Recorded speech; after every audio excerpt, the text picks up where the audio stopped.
Welcome to one more long video. ఈ video మొత్తం ఏంటంటే మా ఊరిలో మేము మొలకల పున్నమి అనే ఫెస్టివల్ని ఎలా సెలబ్రేట్ చేసుకుంటామో చూపిస్తాను. పుట్టమన్ను, ఆవు పేడ, ఇసుక ఇవన్నీ మిక్స్ చేసి నవధాన్యాలు వేసి మొలకలు వచ్చేలాగా చేస్తారు. ఇది ముఖ్యంగా రైతులు చేసుకునే ఫెస్టివల్. ఎక్కువగా పల్లెటూళ్ళలోనే జరుపుకుంటారు. ఇక్కడ నవధాన్యాలు అంటే 9 రకాల ధాన్యాలు. వాటి గురించి కొంచెం మాట్లాడుకుందాం. నవధాన్యాలు నవగ్రహాలకు సంకేతంగా భావిస్తుంటారు. సూర్యుడికి గోధుమలు, చంద్రుడికి బియ్యము, కుజగ్రహానికి కందులు, బుధగ్రహానికి పెసళ్ళు, గురుగ్రహానికి శనగలు, శుక్రగ్రహానికి బొబ్బర్లు, శని గ్రహానికి నువ్వులు, రాహుగ్రహానికి మినుములు, కేతు గ్రహానికి ఉలవలు. ఈ ధాన్యాలన్నిటినీ ఆధీన ధాన్యాలుగా పరిగణిస్తారు. ఇవన్నీ నేను చెప్పే మాటలు మాత్రమే కాదు, ఆల్రెడీ జ్యోతిష్య శాస్త్రంలో ఉంది. నవధాన్యాలు ఎన్నో ఔషధ గుణాలను కలిగి ఉండి ఎంతో బలమైన పోషకాలను అందిస్తాయి. ఈ నవధాన్యాలు ఒక్కొక్కటి ఒక్కో ప్రత్యేకమైన గుణాన్ని కలిగి ఉంటాయి. అన్నింటినీ సమానంగా స్వీకరించినప్పుడే మన బాడీకి అవసరమైన పోషకాలు ఈక్వల్ గా అందుతాయి. ఇంకొకటి ఏంటంటే,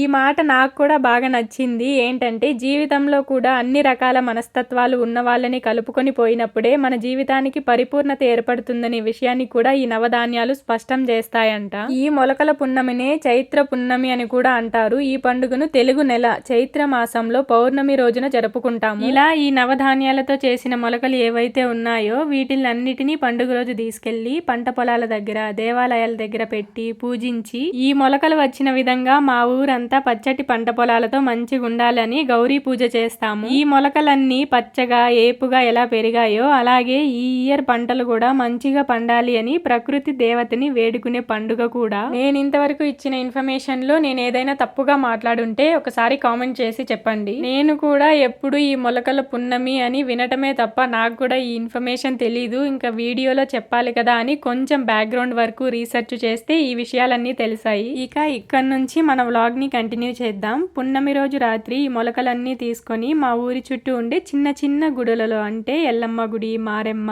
గంగమ్మ, రామాలయం, ఆంజనేయ స్వామి టెంపుల్ ఉన్నాయి. అక్కడ అన్ని గుడుల దగ్గర కొన్ని మొలకలు పెట్టేసి మా పక్కూరిలో ఉండే మనుకూరమ్మ టెంపుల్ కి వచ్చేసినాము. నా వీడియోస్ ని కొంచెం ఫస్ట్ నుంచి చూసే వాళ్ళకి ఐడియా ఉంటుంది. ఈ టెంపుల్ లోనే దేవతని ప్రతిష్ఠ చేసినప్పుడు ఒక వీడియో పోస్ట్ చేశాను. మా పక్క ఊరిలో మనుకూరమ్మ అనే దేవత ప్రతిష్ఠ అనే థంబ్నెయిల్ తో ఉంటుంది ఆ వీడియో. ఈ రోజు రాత్రి మొలకలన్నీ తెచ్చి ఇక్కడ పెట్టి పూజ చేయటంతో ఈ ఫెస్టివల్ ఎండ్ అయిపోదండి. నెక్స్ట్ డే మార్నింగ్ మళ్ళీ స్టార్ట్ అవుతుంది. ఇంకా ఈ వీడియోలో బ్యాక్గ్రౌండ్ వర్క్ గా కొంచెం డెప్త్ లోకి వెళ్ళి చూస్తే ఇక్కడికి నేను మా హస్బెండ్ వచ్చాము. ఇప్పుడు ఇక్కడికి నేను ఏదైతే పూజకు తీసుకొచ్చానో అవన్నీ అత్త ఒక ప్లేట్ లో పెట్టి నీట్ గా పెట్టించింది. నెక్స్ట్ డే మార్నింగ్ కి దేవతకి నైవేద్యంగా చెలిమిడి ప్రిపేర్ చేయాలి. అది కూడా ఈ రోజు నైట్. ఇంకా ఇక్కడ ఈ షాప్ ఒక్కటే ఉంది. ఇక్కడ హెయిర్ కి పెట్టుకునే క్లిప్ ఒకటి, కొన్ని రబ్బర్ బ్యాండ్స్ అంటే హెయిర్ బ్యాండ్స్ తీసుకున్నాను. నేను చిన్నగా ఉన్నప్పుడు మా పేరెంట్స్ ని ఈ బొమ్మ కావాలి, ఆ బొమ్మ కావాలి అని అడిగితే అరే అదెందుకు వేస్ట్, ఏముంది దాంట్లో అనేవాళ్ళు. ఇప్పుడు మా పిల్లలు ఏమైనా కొనివ్వమని అడిగితే సేమ్ మా పేరెంట్స్ డైలాగ్ మా పిల్లలతో మేము అలా అంటున్నాము. మరి మీకు ఇలాంటి మెమరీస్ ఏమైనా ఉన్నాయా? మీకు కూడా ఇలాంటి షాపింగ్ ఇష్టమా? స్ట్రైట్ గా ఈ బొరుగులు కలిపే అతన్ని చూసి బొరుగులు అమ్మే అతను అనుకుంటారేమో, తను మా హస్బెండ్ చైల్డ్హుడ్ ఫ్రెండ్. బొరుగులు అమ్మే అతను ఎటో వెళ్ళాడు. మా హస్బెండ్ గుర్తుంచుకొని మరి 50 రూపాయలు జోబులో పెట్టుకొని వచ్చాడంట. నేను బొరుగులు కనిపిస్తే అడుగుతానని. ఇక్కడ ఫోన్ పే ఉండదు, ఉన్న నెట్వర్క్ ఇష్యూ. ఇంకా ఆ రోజు నైట్ ఇంటికి వెళ్ళి కొంచెం సేపు పడుకొని మళ్ళీ నెక్స్ట్ డే మార్నింగ్ అంతా రెడీ అయ్యి ఇలా వచ్చేసాం.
పూజ అయిపోగానే డైరెక్ట్గా ఇంటికి రాకుండా చేను దగ్గరికి వెళ్ళాము. ఎందుకంటే ఇన్ కేస్ ఇంటికి వచ్చేసామంటే మళ్ళీ అక్కడికి వెళ్ళడానికి టైం ఉండదు. ఇంటి దగ్గర పనులతోనే బిజీ అయిపోతాము. మ్యాంగోస్ కావాలా నాయనా అనే థంబ్నెయిల్ తో మా బీ ఫ్యామిలీ గురించి కొన్ని విషయాలు అనే టైటిల్ నేమ్ తో ఆ వీడియో ఉంటుంది. ఆ వీడియో షూట్ చేసుకొని చేను దగ్గరికి వెళ్ళి వచ్చేసి వంట పనులు స్టార్ట్ చేసాము. ఇంకా వంట ఫినిష్ అవ్వగానే తినేసి బయలుదేరి బెంగళూరుకి వెళ్ళిపోవాలి. ఇంతే అండి ఈ వీడియో. ఈ 6 నిమిషాల వీడియోకి 2-3 గంటల నుంచి కూర్చొని వాయిస్ ఓవర్ ఇస్తున్నా. మీకు ఎలా అనిపించింది?